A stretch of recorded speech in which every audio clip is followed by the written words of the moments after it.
Dasar mertua miskin gak tahu diri.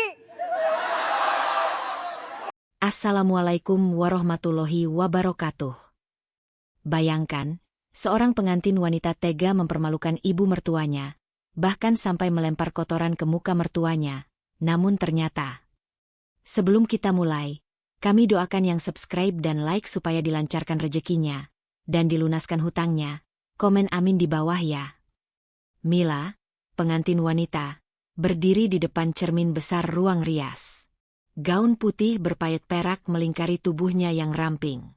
Riasan tebal di wajahnya menambah kesan anggun, tapi di balik kecantikan itu, ada tatapan yang menyimpan kesombongan. Ia memandangi dirinya dengan senyum puas, lalu menatap sahabatnya yang sedang memperbaiki veil di kepalanya.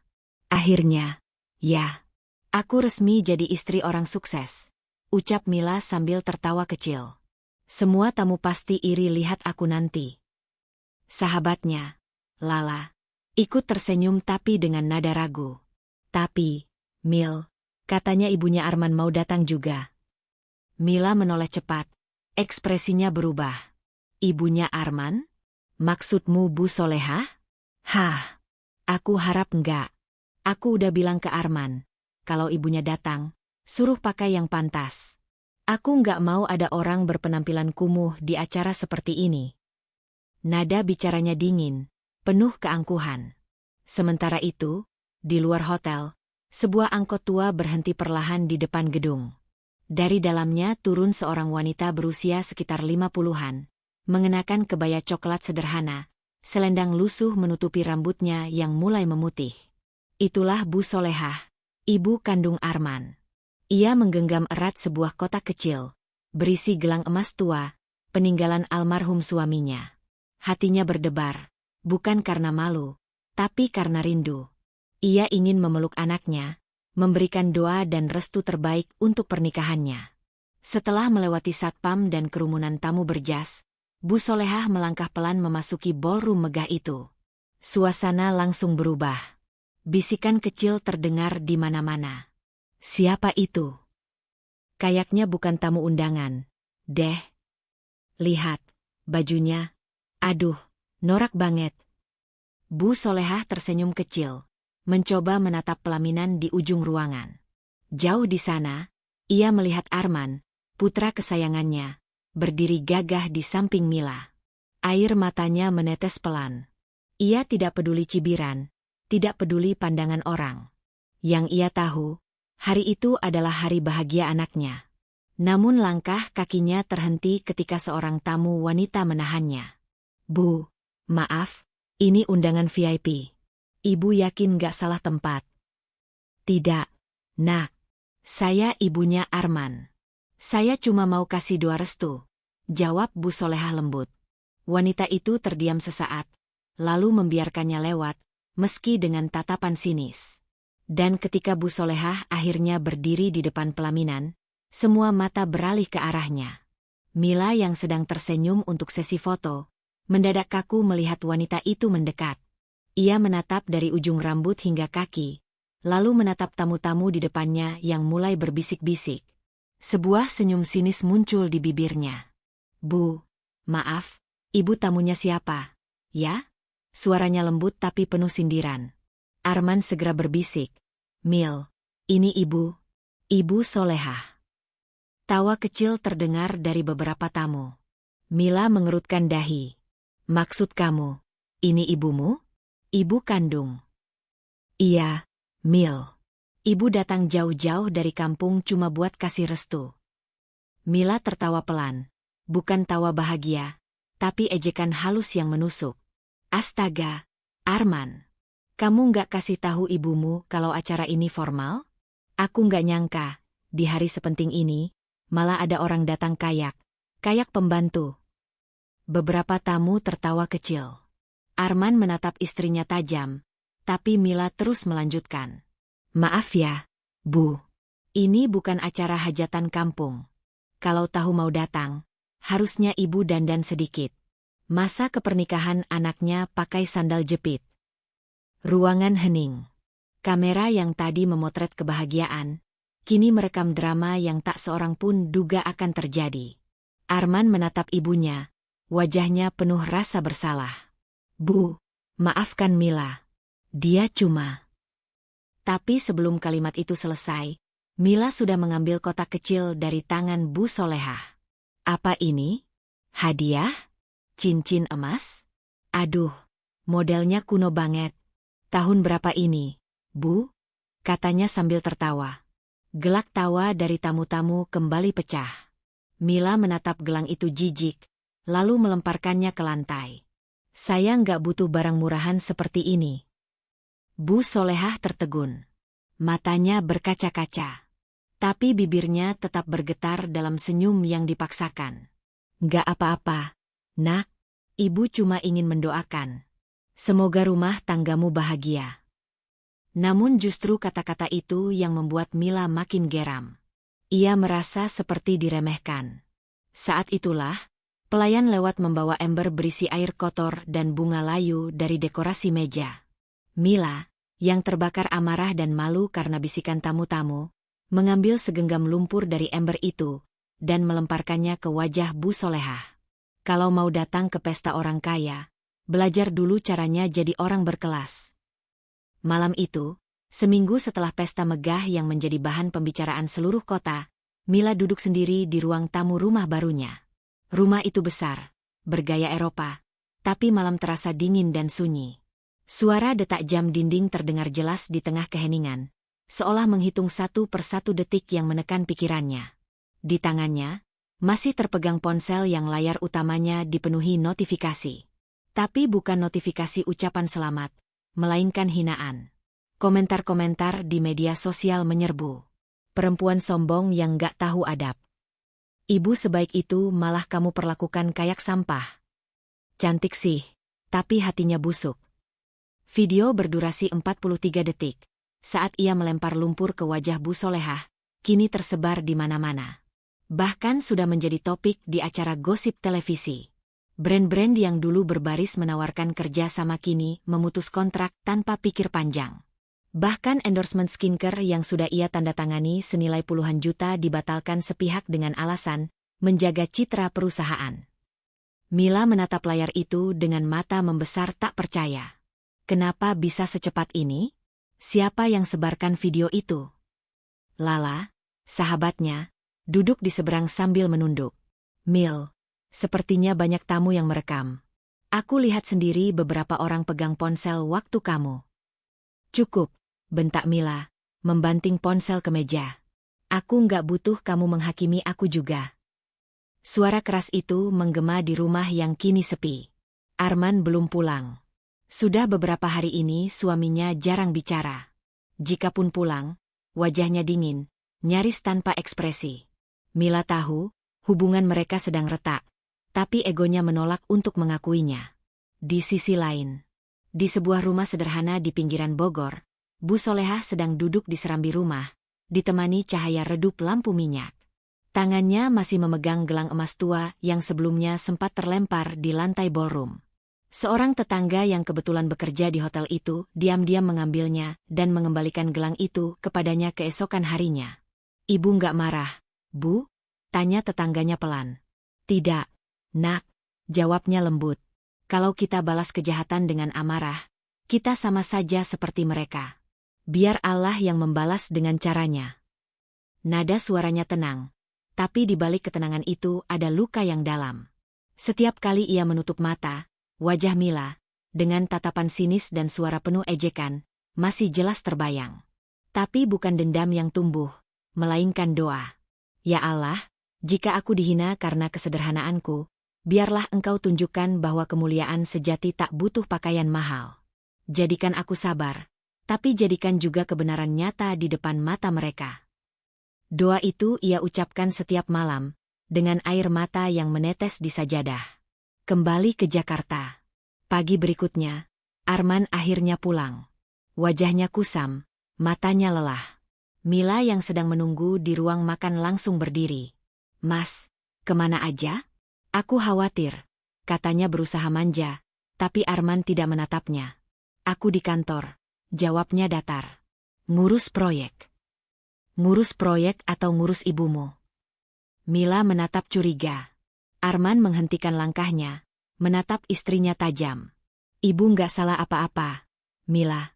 Yang salah itu kamu. Mila tercekat. Aku cuma membela diri, Mas. Aku malu waktu ibu datang kayak gitu di depan semua orang. Malu? Malu sama siapa? Sama orang-orang yang gak tahu makna cinta dan bakti. Arman menatapnya dengan mata memerah. Kamu lupa, Mil, kalau tanpa ibu aku gak akan ada di sini? Semua yang aku capai, hasil doa ibu. Dan kamu hina dia di depan orang banyak seolah dia gak pantas jadi ibuku. Suara Arman pecah. Mila terdiam, bibirnya bergetar. Tapi egonya kembali berbicara. Masalahnya, Mas, aku juga punya harga diri. Aku nggak mau tamu-tamu berpikir aku menantu kampungan. Kampungan. Arman mendekat. Kamu pikir berkelas itu soal pakaian mahal dan pesta mewah? Kamu salah besar, Mila. Ibu jauh lebih berkelas dari kamu, karena dia tahu caranya menghargai orang lain. Arman meninggalkannya, masuk ke kamar, meninggalkan Mila yang kini menangis sendirian di meja makan. Hari-hari berikutnya menjadi neraka bagi Mila. Kontrak kerjasama yang ia banggakan satu persatu batal. Para teman sosialitanya tak lagi mengangkat teleponnya. Grup WhatsApp yang dulu ramai kini senyap. Bahkan beberapa keluar tanpa pamit. Bahkan tetangga di kompleks pun mulai berbisik saat ia lewat. Itu loh, yang hina ibu mertuanya. Cantik sih, tapi nggak punya hati. Mila menutup telinga setiap kali keluar rumah. Ia tak lagi berani membuka media sosial. Tapi semakin ia bersembunyi, semakin kabar buruk berdatangan. Puncaknya, pagi itu Arman pulang dengan wajah muram. Ia meletakkan map di meja. Proyek utama perusahaan dibatalkan. Investor menarik dana. Mila terbelalak. Apa? Kenapa? Karena mereka tahu siapa istriku. Mereka nggak mau berurusan dengan orang yang viral karena menghina orang tua. Mila jatuh terduduk. Dunia seakan berputar di sekelilingnya. Mas, jadi semua ini salah aku. Aku nggak bilang begitu, jawab Arman pelan. Tapi mungkin, ini cara Tuhan menegur kita. Teguran buatku, karena gagal jadi anak yang melindungi ibunya. Teguran buatmu, karena kamu lupa daratan. Malamnya, Mila termenung di balkon. Hujan turun pelan. Ia memeluk lutut, matanya bengkak. Tiba-tiba, notifikasi dari ponsel berbunyi. Pesan dari nomor tak dikenal. Ia membuka pesan itu, dan jantungnya nyaris berhenti. Pesan itu berisi video. Video pendek memperlihatkan Bu Solehah sedang berdiri di depan panti asuhan, menyerahkan sejumlah besar bantuan. Reporter di video itu berkata, Bu Solehah, pendiri Solehah Foundation, kini dikenal sebagai salah satu donatur sosial terbesar di Bogor. Dana yayasan ini berasal dari hasil dividen perusahaan konstruksi besar, peninggalan mendiang suaminya. Mila terpaku. Matanya membesar. Ibu mertua yang ia hina dan lempari lumpur itu, ternyata adalah pemilik saham besar di perusahaan tempat Arman bekerja. Napasnya terengah. Tubuhnya gemetar. Ia menutup mulut dengan tangan, tapi air matanya jatuh tanpa bisa ditahan. Ya Tuhan, apa yang sudah aku lakukan? Di televisi, reporter menutup liputannya dengan kalimat yang menohok. Benar kata pepatah lama, kemuliaan tidak diukur dari pakaian, melainkan dari hati yang tulus membantu sesama. Mila menatap langit malam dari balik kaca jendela, dan untuk pertama kalinya sejak pernikahannya, ia benar-benar merasa miskin. Bukan miskin harta, tapi miskin hati. Terkadang, hidup membayar kesombongan dengan cara paling pelan, membiarkan seseorang melihat semua yang ia banggakan runtuh satu persatu. Dan begitulah yang kini terjadi pada Mila. 2 bulan setelah peristiwa pemecatannya dari sekolah, kabar tentang dirinya menyebar luas seperti angin panas di tengah musim kemarau. Bukan hanya di sekolah, tapi juga di lingkungan perumahan tempatnya tinggal. Di grup arisan, di warung kopi depan komplek, bahkan di chat grup wali murid, nama Mila jadi bahan pembicaraan utama. Semua bermula dari satu pesan singkat yang dikirim salah satu guru magang ke grup sekolah. Katanya Bu Mila dipecat karena masalah moral ya? Kok bisa? Padahal dia kan selalu sok suci. Pesan itu dihapus beberapa menit kemudian, tapi cukup untuk memantik bara. Dalam hitungan jam, gosip itu membesar. Orang-orang menambahkan bumbu cerita sendiri. Ada yang bilang Mila berselisih dengan kepala sekolah karena menuduh Bu Solehah mencuri murid. Ada pula yang mengatakan ia ketahuan berbohong soal data keuangan sekolah. Tak ada yang tahu kebenarannya, tapi semua senang punya topik baru. Mila yang dulu dielu-elukan kini dijauhi.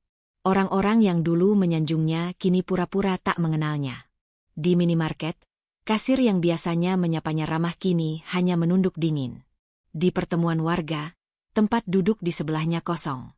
Dan lebih menyakitkan lagi, saat ia datang ke sekolah untuk mengambil sisa barang pribadinya, beberapa guru muda menatapnya seperti menatap aib. Bu Mila, saya cuma ingin ambil beberapa dokumen pribadi di ruang guru, ucapnya dengan suara bergetar. Salah satu guru menatap dingin. Oh, iya Bu. Tapi tolong cepat ya, biar nggak salah paham lagi. Kata, salah paham lagi, menancap seperti duri. Ia menunduk, menahan air mata, lalu melangkah cepat keluar. Di luar pagar sekolah, hujan turun deras, seolah langit tahu betapa berat langkahnya. Malam itu, Mila duduk di ruang tamu rumahnya yang kini terasa sunyi. Satu persatu telepon berhenti masuk.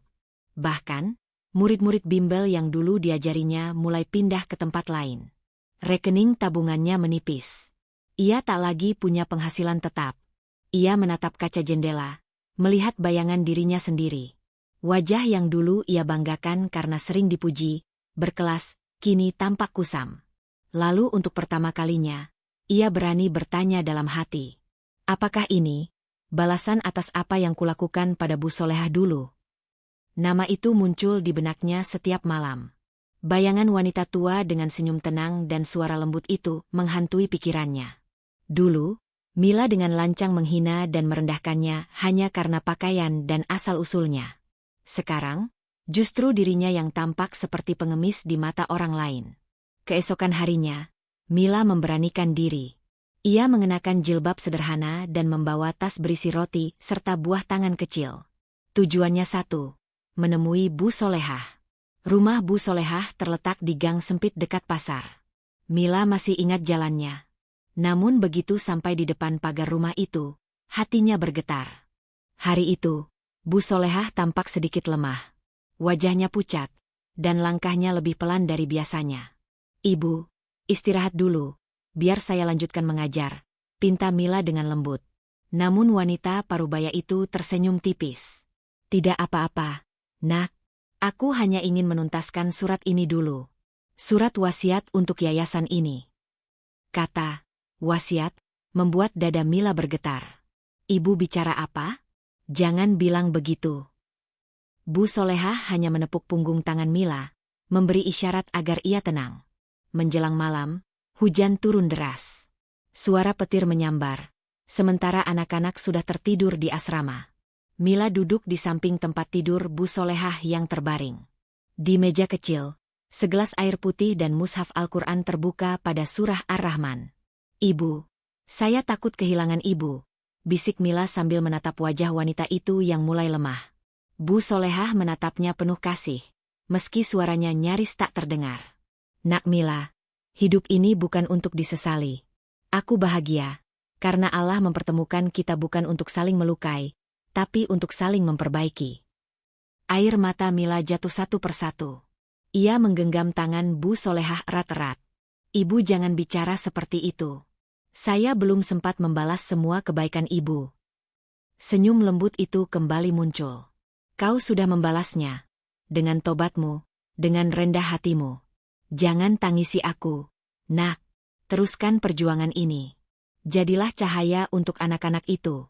Itulah cara terbaik untuk mencintaiku. Dan malam itu, di antara suara hujan dan lantunan ayat yang perlahan meredup, Bu Solehah berpulang dengan senyum di wajahnya.